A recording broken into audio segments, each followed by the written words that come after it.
Great skills again by him. Oh, marvellous ball by Lewis. Welcome to the Rangers Journal. Well, good evening and welcome back to the Rangers Journal. Tonight we're talking about Connor Barron. And I want to start with two dates.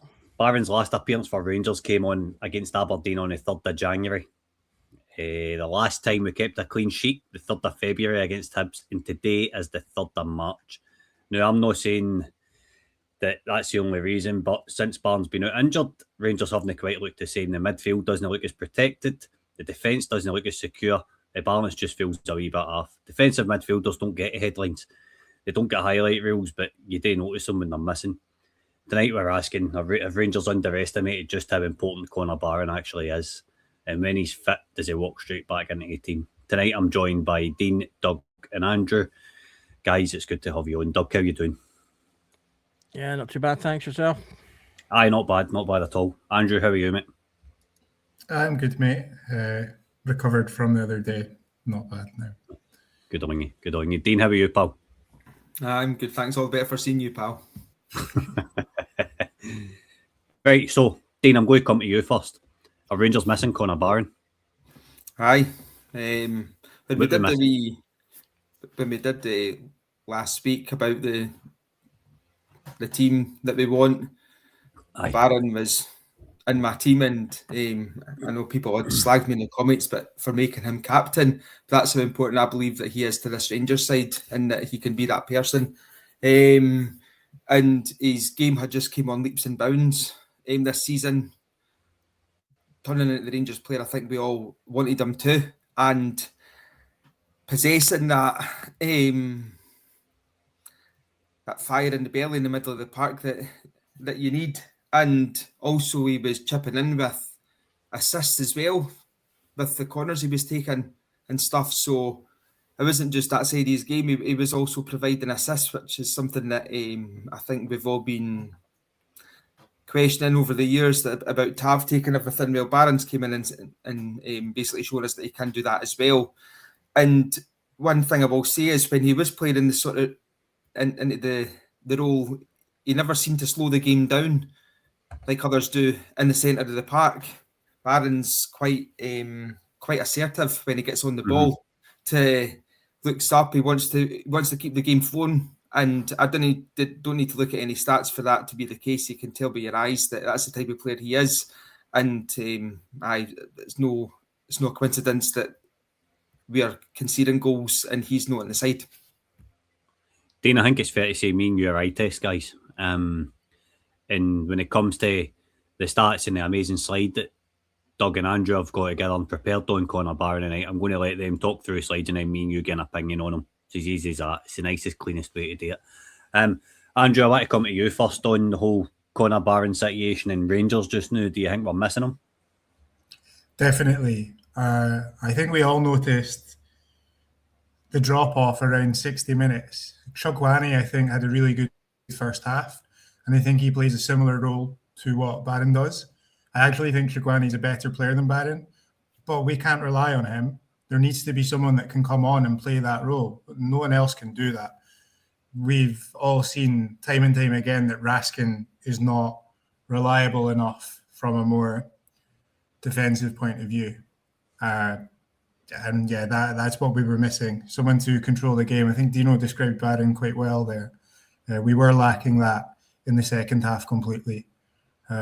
So yeah, absolutely we're missing Connor Barron. And I don't think it's a crazy shout to say he should be captain. In a game like that, like John Souttar, I mean, I'm not going to rant about John Souttar all night, but he's never a captain. Connor Barron, he is more of a captain for sure. Cool. Doug, give me your input on Connor Barron. What are you thinking, mate? Do you think Rangers are missing him? Yeah, definitely. I think, I mean, just to touch firstly on the captain point there, I'm not sure if people are aware that Connor Barron was captain of almost every single youth level that he played in on the way up to Aberdeen. He's actually, if you're talking about sort of experience as a captain, he's got years of experience as captain, albeit at youth levels, but you're still leading your team at the end of the day. You know, you're still building those skills. So he does have a bedrock there to potentially take on that role. Plus, I think, you know, he demonstrates a lot of what people want in the captain in terms of he's got a bit more of that blood and thunder. You see him putting in the full effort from minute 1 to minute 90. You know, he leads by example in a way that I think resonates with Rangers fans quite a lot in terms of the traditional types of captains we've had. So I do think there is potential there. I think this comment here from Noxie really perfectly encapsulates the discussion around Raskin, where he says it takes all types of players to make a squad. Do I think that Connor Barron is necessarily a nailed-on starter every single game for across all 4 competitions? No. But do I think he's a vital part of a squad that is attempting to fight across all 4 competitions? Yes. Because I think a little bit like Chermiti, but not quite as to the same extreme, he's a big game player for me. I would liken it to the way potentially that Alex Ferguson used to use players like Shinji Kagawa, who didn't necessarily play in run-of-the-mill league matches. But see, when they came up against big teams, he invariably got the nod, because similarly to Barron, he was an all-action, all-effort player. And you could put him out and say, I need you to mark Messi, and he would do it, and he would make a difference. And I think Connor Barron can be a player like that for us. I wouldn't necessarily be playing him against lower half teams where you need a little bit more creativity to unlock what's probably going to be a more defensively set up position. But in games in Europe, in games against Celtic and other top 6 teams, he can be very useful as part of a combined midfield where you've maybe got another player. I do mean, someone's just come in the comments there, I do mean Ji-Sung Park. Sorry. What was I saying? Yeah, against the big teams, he can come in and with, you know, more creative players beside him, I think he can make a big difference. And I think we saw that in games like the Hibs match in particular, where we did have to battle to come out of that game with the points. And he was a key part in doing that. I think what you're saying in terms of Barron not starting every week, I would argue with you a wee bit and say that he was very much the first choice midfielder before he picked up that injury. You know, the development I've seen in him in terms of the way he was taking the ball, he was directing players, telling them where he wanted to be. He was very much a tempo setter for me, and he was quite crucial in how we were going to go forward. In terms of where he's at when he comes back, Dean, I know you're going to say aye to us in terms of what he's going to walk straight back into the midfield, but who for? I think you've got to be bringing him out for the midfielder that's underperforming. And for me at the moment, that's Raskin. I'd be tempted to keep Chukwueze in, because I think, although he didn't, nobody had a great half on second half on Sunday, but Chukwueze does look like he's fitted into the team pretty good, and he's maybe no sitting ahead of the light, but he's going to give you a 7 out of 10 every week. As I compared him kind of to what Glenn Kamara was like when he came in, just slotted right in. And for me, Raskin is just unfortunately not playing to his strengths and his attributes, and that's to the detriment of him, but also to the detriment of the team. And I think Barron coming in there would provide a much better force for us in the middle of the park. And not saying that Raskin's ball recovery in that is bad, but Barron's was just brilliant, absolutely brilliant in the middle of the park, and I think he could, you know, hopefully bond well with Chukwueze. Also, as well, I think with Barron being in there, and I think if Chukwueze was to have a wee rest and Diomande was to come in, you could maybe see a bit more from Diomande, in the sense that there's not going to be as much reliance on him in the middle of the park to let him maybe show his better attributes. Right. I don't know, but that's kind of where I'm at. Andrew, you touched upon Chukwueze being a better player than Connor Barron. Are there no different types of players? Yeah, they are. They are, but I feel like they would have played a similar role in the game against Celtic at the weekend. They are different players and they could play together. Like, for example, the question you asked Dino, if I'm to answer that, it depends. Are we playing 2 in midfield or are we playing 3 in midfield? If we're playing 2, I'd probably still go with Chugwani and Diomande. But if we're playing a 3, Barron definitely comes in for me in that 6 role, 100%. But if we're playing just a 2, where you're not necessarily playing an out-and-out 6, you've got maybe more of a 6-8 hybrid, I would still prefer Chugwani there. Don't think it's a crazy call to put Barron in, though, at all. As you pointed out, he was one of the first names in the team sheet before his injury. That can't be discounted. But I do feel that Chugwani is a slightly better player. It just depends, horses for courses, right? It depends on the context, what structure we're using, who we're playing against. I think Doug made a good point. I don't know if Barron is what we need against Livingston, but against Motherwell, against Celtic, I think he would have made a massive difference. So, yeah. Yeah, I agree with that. I do think the point there about, what tactic are we playing is really key to that as well. Because there's a lot of people in the comments touching on dropping Raskin for Barron, which is one of the things obviously we could do, particularly if he's out of form. But I genuinely think if you have Barron in there and you tell him to take up all the defensive roles and responsibilities, to me that frees Raskin to do what, in my opinion, he does better, which is being the more aggressive midfielder, being the one making those late runs and back post runs and getting the goals, and basically being the player he was under Barry Ferguson.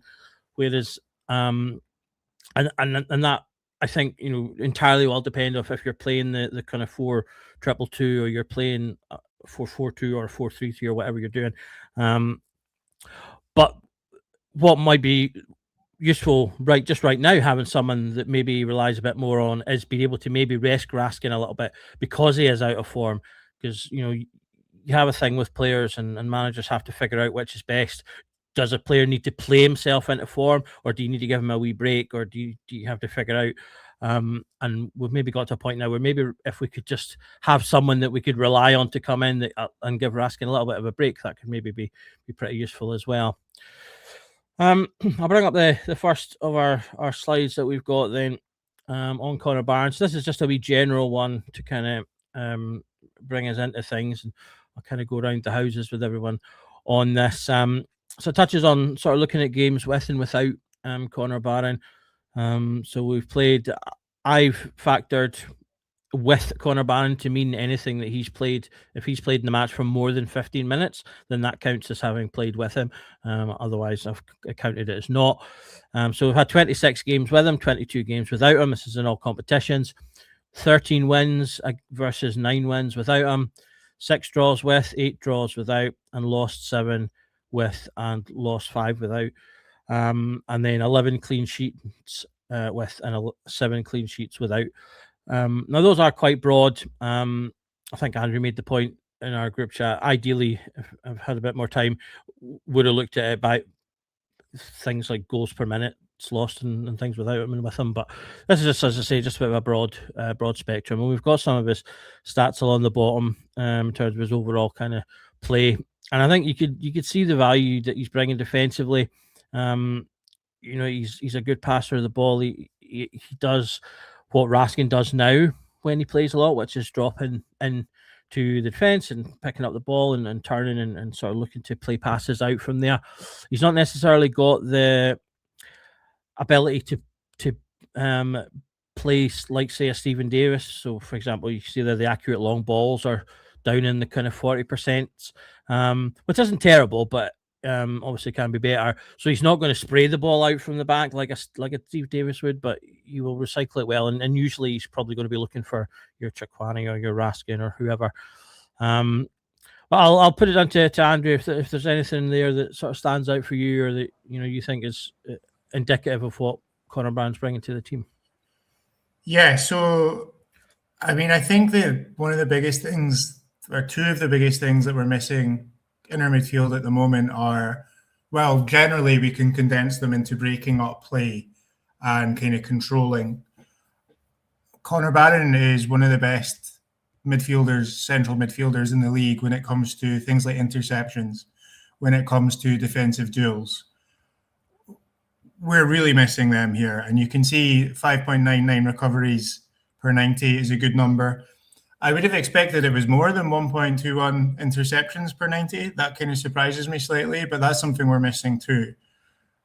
These are two different types of defending with kind of physical dominance through the defensive duels, defending through intelligent positioning, which is represented by interceptions. I don't think we see that at all from Raskin in either case. I think we have done in his Rangers career, but at the moment we're not seeing it at all. If Diomande shows it a little bit more than Raskin does, I believe, but still not enough. So those are what we're really missing. Let me look at the others. Yeah, I mean, those are the things that I think are most important. Also, his pass accuracy. This is something that's vital for a six. I mean, you might have the Pirlo type six, who's the real quarterback playmaker, but Connor Barron's a really reliable sort of pace setter. I think Scotty mentioned this earlier. He barely misses a pass. I think he's in the top 90% in the league for pass accuracy, and I can't remember the exact percentile for passes per 90, but he does have a lot of passes. So it shows he's got that defensive control that we're lacking, but also the control and possession that we were really lacking in the second half of the weekend. Yeah, it's a successful pass percentage. He's in just above the 90th percentile for that, so you're bang on there. And in terms of those defensive metrics, you're kind of going over almost everything.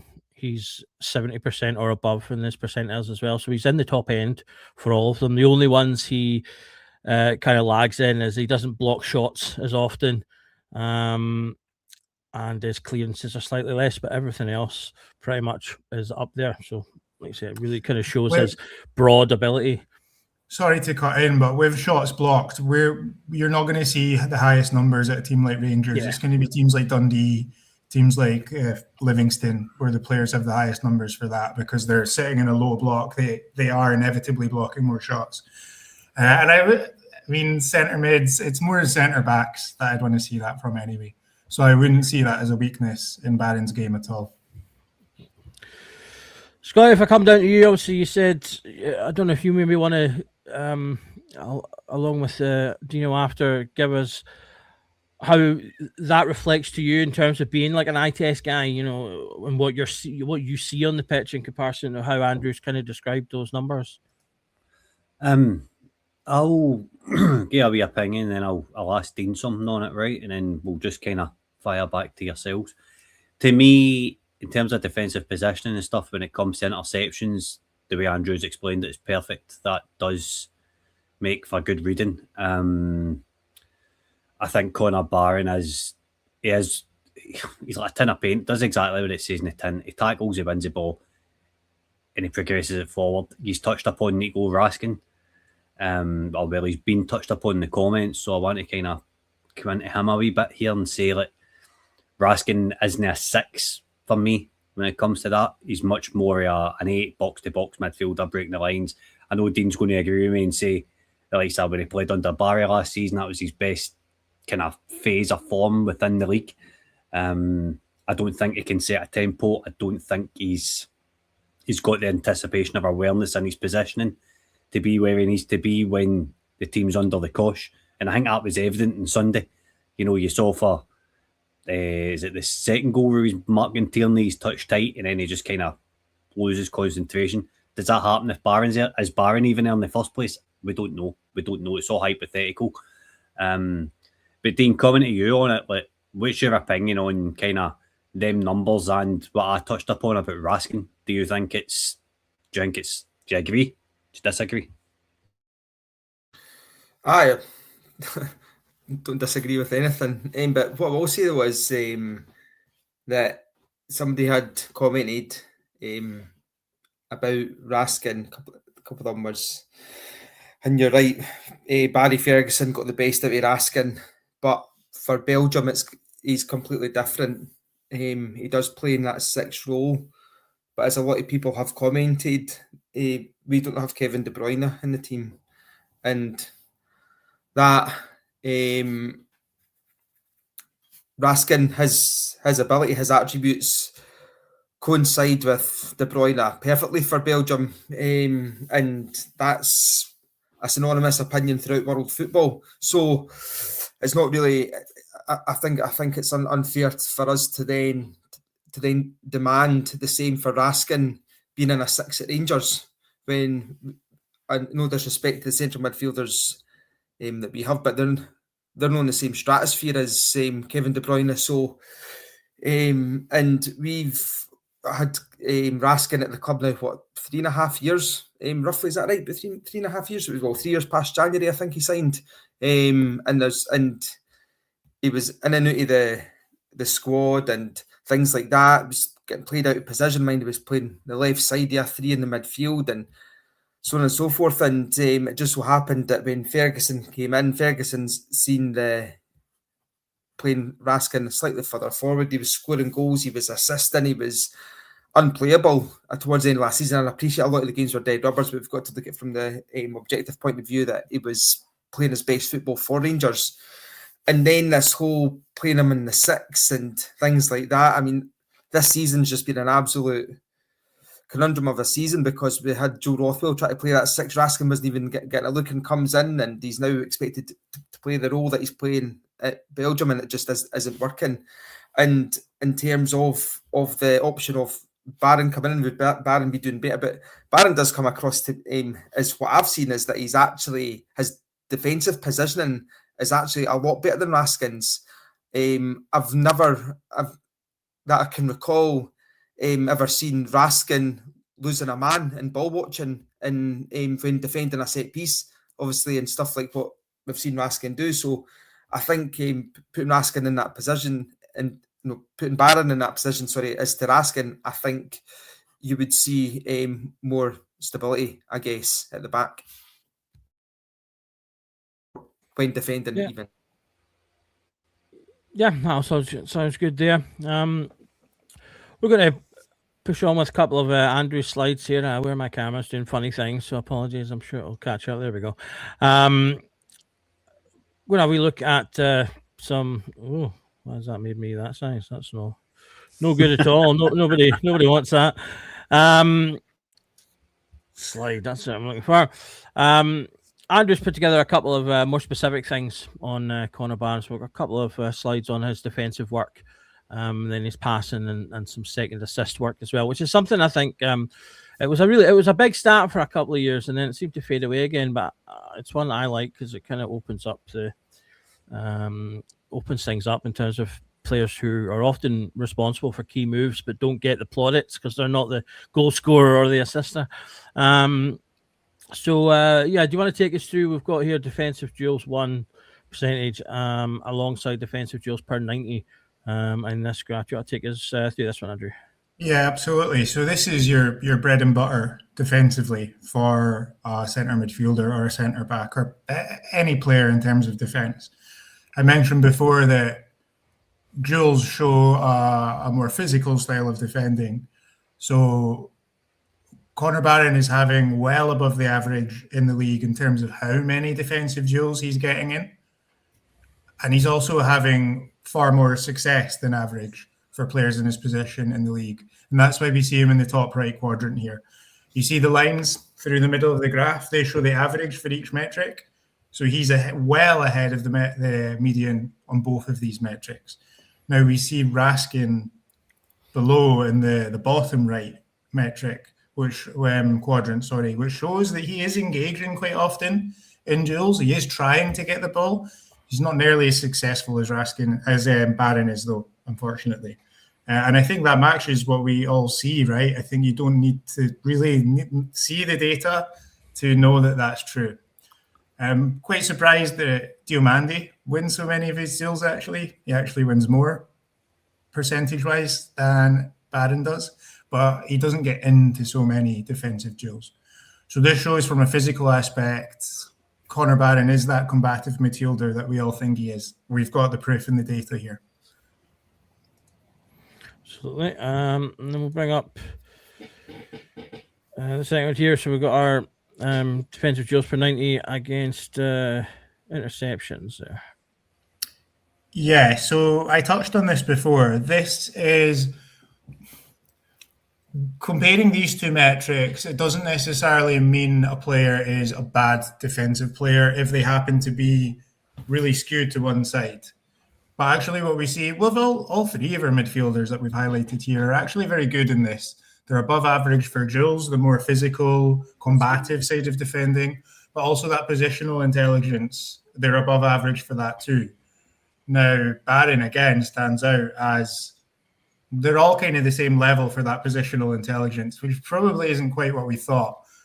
But Barron is far more physical than the other two, which won't surprise us.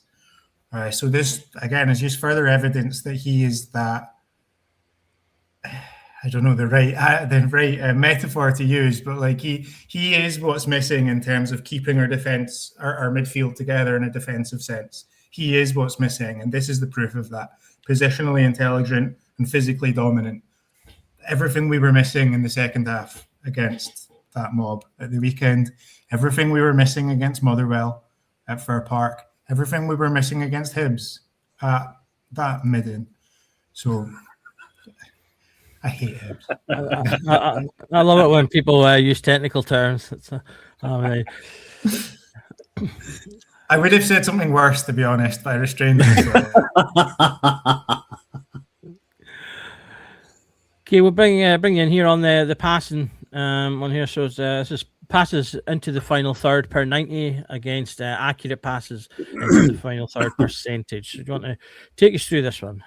Yeah, so I mean, I guess I don't need to explain too much what these things mean. Passing the ball into the final third, right? It's a pretty key aspect of a midfielder's game. This is something I think Barron's added to his game this season. I don't remember him previously being so good at playing these pretty long diagonal passes, really opening up defenses with his passing. I think a lot of us noticed that at the start of this season, that he was really good passing range that we hadn't really seen from him before. So this shows he's got a really well-rounded game. He's not just that attack dog in midfield. He's not just that guy who knows where to be to break up the ball. He does distribute the ball really well. Now, Raskin has been getting a lot of criticism recently, from me included. I think he's in terrible form and I would drop him and I would sell him in the summer.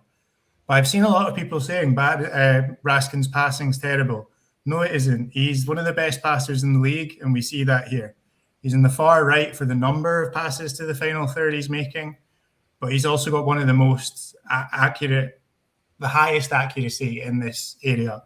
So let's not say that Raskin is terrible at passing. That's clearly not true. But think about the previous slides that we've seen and how Barron is excelling in the defensive aspects, the physical aspects too. And his progressive passing passes to final third are just as accurate as Raskin. Now, if he had a more advanced role in the team, perhaps he would have the same numbers as Raskin. So all we're saying here is that Connor Barron is a significantly more rounded player than Raskin, and I would argue a more important player than Raskin, to be honest. Good in there, and I've got a little something just to add to that. A lot of people there's been a big debate about the passing, particularly between the two of them. So as you were covering that, I've got, it's just loading up here, a bit of a comparison. Now this is only one game. I'll just pull the comments off for a quick second. So this is just the one game. So this is the 2-0 game against Aberdeen on the 6th of January. So I've picked that because they were two players that both got both highly rated in that particular match for various reasons. And you've got their passing there. So people were specifically asking about passing in terms of where are the passes going. And I think you're going to see here, so first and foremost, you see there's a lot more inaccurate passes, which are the red ones by Raskin, but they're all more ambitious passes. If you look at them, they're all longer. They're all almost all of them are progression play as well. Barron has very few inaccurate passes, but he's got much less of those longer, more ambitious passes. You tend to see that from, as I say, players who are more ambitious with their passing. Tavernier's another one who will have a slightly lower passing accuracy percentage, but then it's partly because, not entirely, but partly because he tends to make those more progressive, longer passes. And you can see the density of passes in the game as well. So I think you can kind of make a bit of comparison in that. As I say, this is obviously just one match, one isolated game, but I think for me anyway, this one gives a decent, accurate representation of the types of passes that they are and the difference in passing. Connor Barron is excellent at maintaining the possession with his passes. He very rarely is giving it away, but Raskin is more progressive. He'll try more difficult passes, and is just generally, obviously, a slightly more offensive player. So I just thought that would kind of, with a couple of the questions that were coming in, that would kind of go to some of the questions going in there. Do you want to come in, Scotty, on any of your thoughts between the two of them in terms of their passing and what they're doing with the ball? It's I'm surprised in terms of when you see it there. Barron it doesn't make as many passes, but does that mean that he's a better ball carrier than what Raskin is? If he's not passing the ball as much as Raskin, if that makes any sense.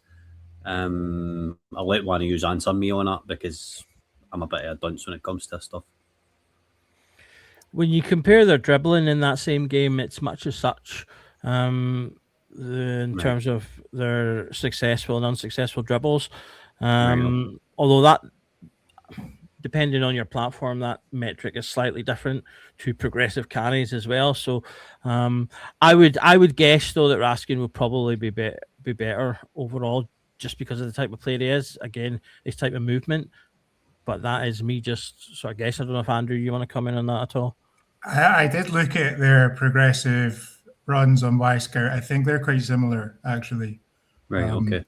To answer the original question, though, I would say it's Raskin's role in the team, the task he's given by Rule, is to be more of the playmaker. Whereas when Barron gets possession, he will be told to get it to Raskin, get it to Diomande. So that's why. Almost like a kind of deep lying playmaker in Andrew, right? Raskin. Well, yeah, I mean, yeah, deep lying or advanced, I guess it depends on the exact game. But yeah, playmaker, whereas Barron's going to be more of the box-to-box or ball winner, if we're talking FM terms. But I mean, I think Barron could play as more of a playmaker too. I don't know if that's the best way to utilize his strengths, but I think he's capable of it. If he was at like a mid-table SPFL team, for example, that's exactly what he would play. But for us, I think he's better as the sort of ball winner, box-to-box supporting midfielder. Dino, what's your take on that? Doesn't actually surprise me, to be quite honest with you, because can't really recall many Rangers fans bemoaning Barron for losing the ball, but we can. I think when what game was it just recently? I think Raskin was kicking the ball out of play, and I think the whole fan base was piling on to Raskin that for that game. Was it Livingston maybe? I can't mind, but it was very recently. So that doesn't surprise me that Raskin does take more risks in the game. But what I will say is with on that, because there doesn't seem to, of note, consistently, nothing really seems to come to fruition from Raskin creating something or splitting defences in half with a pass or anything like that. That's where my issues lie. That, it doesn't really seem to be making much chances or like passing it down the wing or, just anything, just creating it, so that's where my issues lie. I can't think of many incidents. I'm not saying that never happens and it doesn't assist and it doesn't pass and somebody has an assist is what I'm saying is, but it's very, very seldom that happens. So given his amount of progressive passing, as you're saying, I think that he should be making better use of the ball. It's maybe worth adding, Raskin is actually our top assister this season in all competitions as it stands. But he's even beaten Tav. He's even beaten Tav by one. Jesus Christ, man. I know. It's The world shocking. is ruined now. I know, it's shocking. He's our second. He creates, in terms of league stats and big chances created, he's second after Tav for us. Although that is I've lost it now. Where is it? Although that is 16th in the league, so not that great. Tav is top. Aye.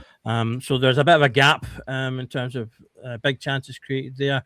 In terms of your basic chances, I'll just pull them up as well. So Tav is top of the league for chances created as well.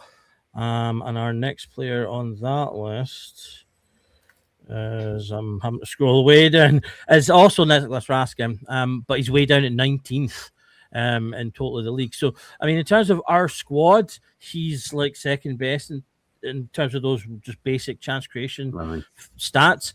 But in terms of the league, which obviously, ultimately it's great if you're top of the squad, but ultimately, if you want to win the title, where are you in the league? He's not as high as he needs to be.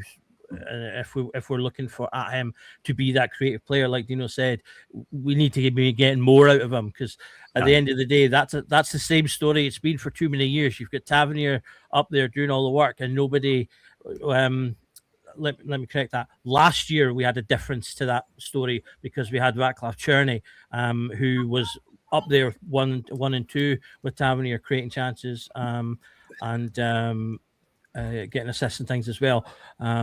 Which, as I say, was one of the big reasons I wanted us to keep him, because he was that level of quality above that I think, as much as Tavernier is going off the boil, and that's a whole thing in its own.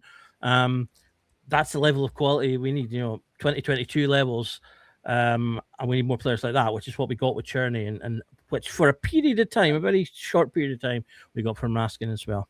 But anyway, back to Barron, which is what we're talking about here. So just our last slide before we finish off is second assists. So Andrew, if you want to take us through the second assist slide.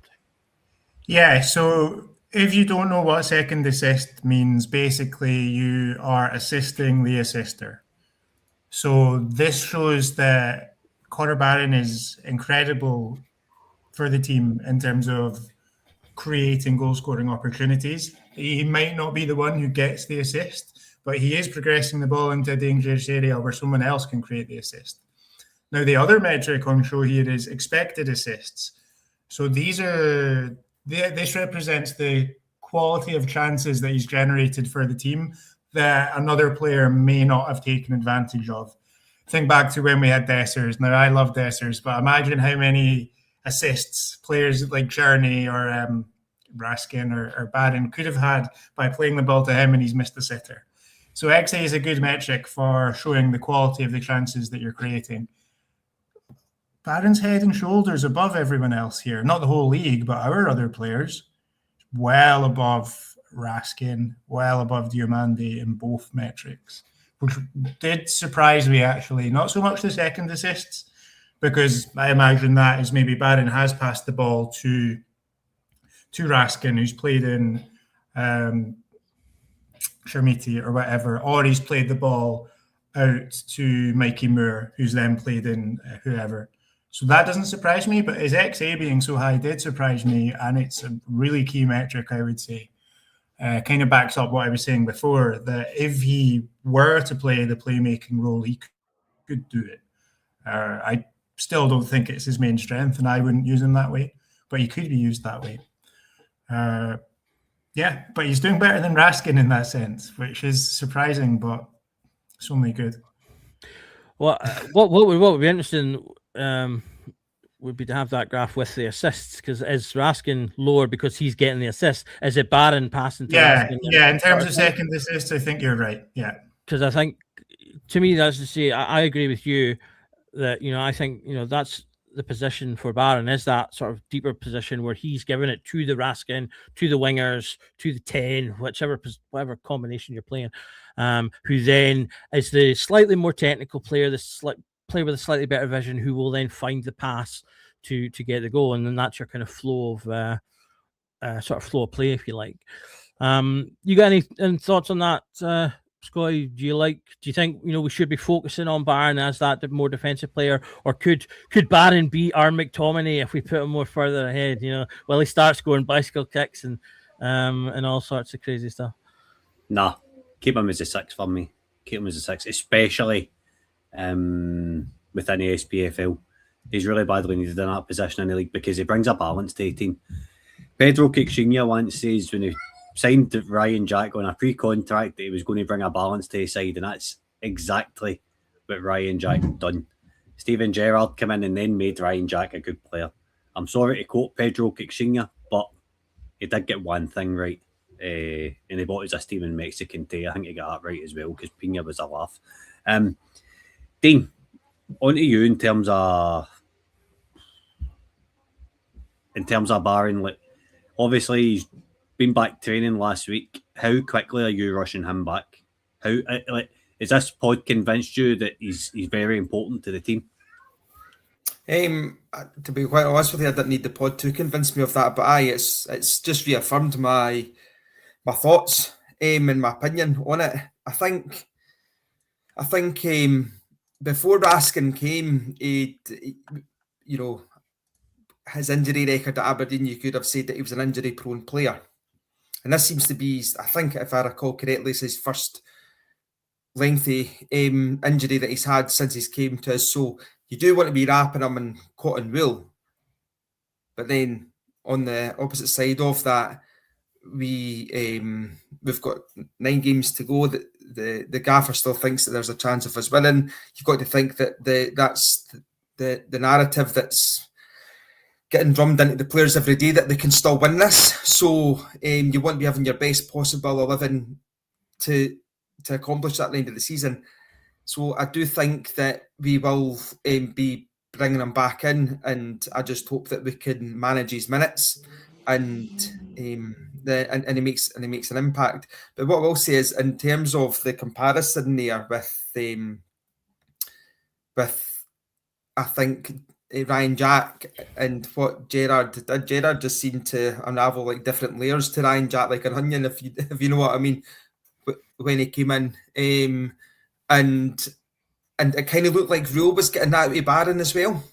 It just kind of looked like that maybe would have been a start to that. And if we all cast our minds back, I think every single fan was gutted when Barron got injured.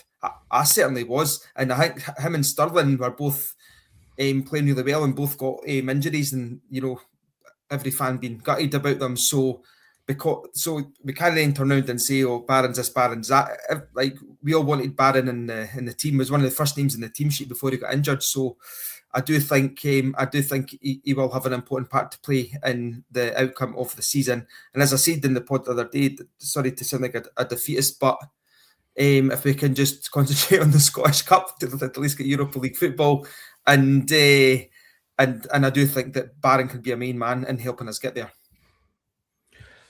Absolutely, I don't think you can argue with that. I do have to. I can't believe I'm actually going to say this sentence, Scotty, but I do have to defend Pedro Caixinha ever so slightly more, because he did buy Morelos as well, so he got at least 2 things right, I'd say. That was Johansson. Employed Johansson that bought Morelos. Oh, well, what about Candace then? He bought him as well. He was all right. We done it. Everybody gets something a little bit. So I'll put it over to you, Andrew, just for your last thought then, before we wrap up. How important do you think Conor Barron will be to our run-in pre and post split? Very. As I said before, I see it as, like, I'm very happy with Trukwani, and I don't think I would dislodge him, but it's a very physically demanding role to play. We can't just rely on one of them, so I'd like to see them rotated. Like, as I said before, Barron coming on at half-time probably would have won us that game on Sunday. Like, I really believe that, actually. There were other issues, but, like, we were missing that energy in the centre of midfield. I'm not going to go on about John Souttar. That was probably a bigger issue, but I can't repeat enough how much of a difference I think that would make. I'm very pessimistic about the league. I mean, I've been saying Hearts are favourite for months and months and months at this point. But we do have a cup to play for. As Dino said, we need to make sure we win that, and Barron will be indispensable in making that happen.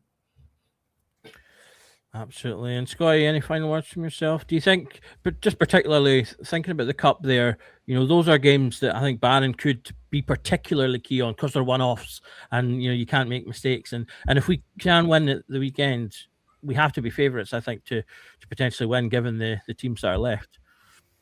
The Scottish Cup will take care of itself, and I think the winner will win on Sunday, if I'm being honest.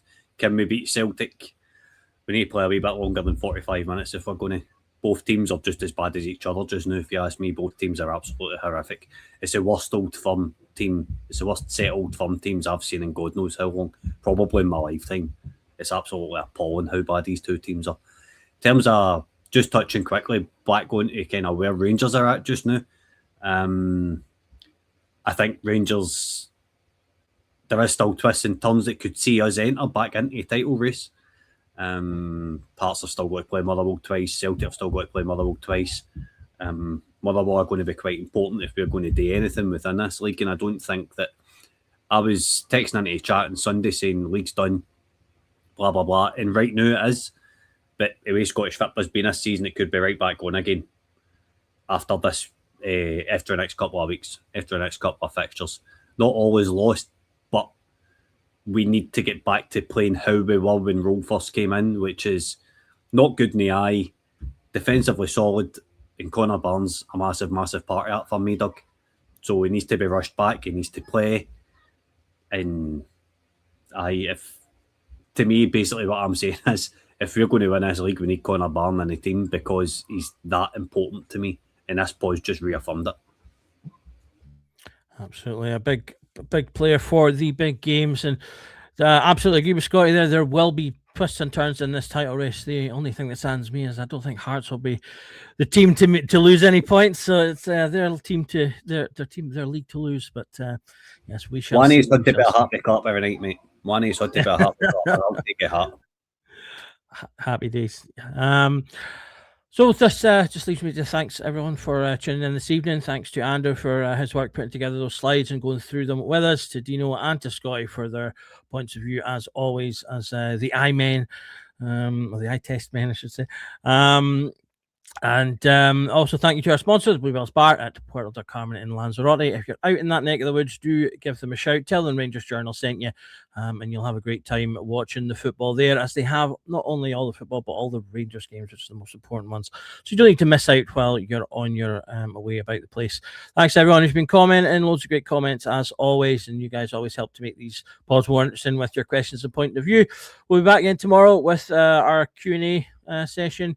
We'll have another little bit of a mini quiz as well on that in terms of some guess the player. So do tune into that. If you've got any questions you want to ask us, you can fire that at the panel for that. And of course, in the build up to the match, we'll have our usual pre and post match content for the weekend as well. This leaves me to thank Andrew, Dino, Scotty. Thanks everyone for tuning in. And just remember that every night is a Rangers Journal night. Cheers.